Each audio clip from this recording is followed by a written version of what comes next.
छमाई हो दादा है जाने बुझाता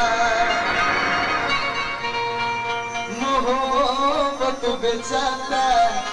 है बाजार में। क्या के बात कहते हो? अरे हमने तो कितना प्यार किया था अभी ना कहो ये ना कहो बहुत लोग देखेला का समझी बाकी है दिल के दर्दिया के तो वही ना भेटाता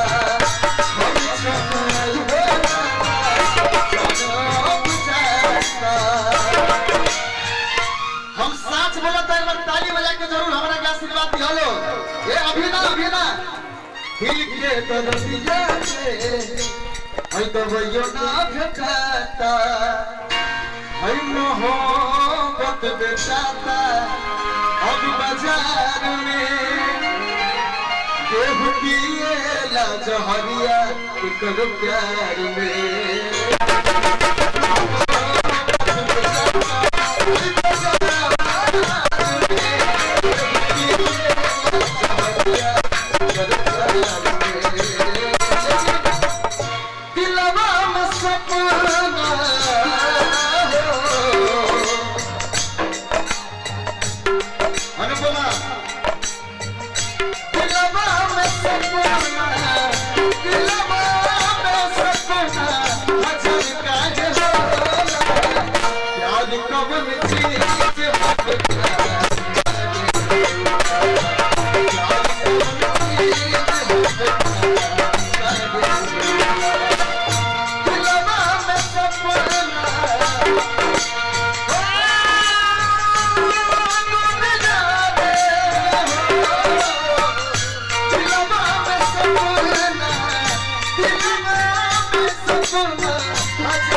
प्यार कवन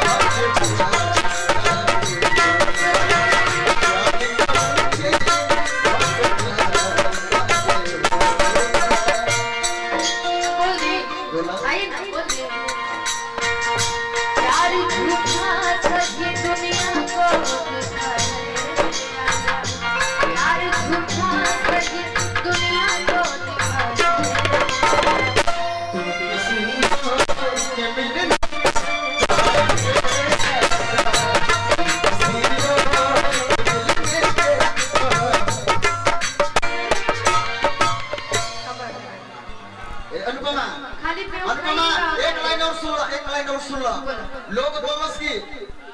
कि बदनाम भइनी रानी तोहरे नाम से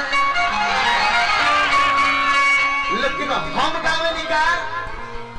कि लोभ करब नाय दादा हम बसे आ बदनाम के धई दिहनु सब से। अब तो हमारा डर लागल बा अब हमरा दिल में दहशत हो गई बा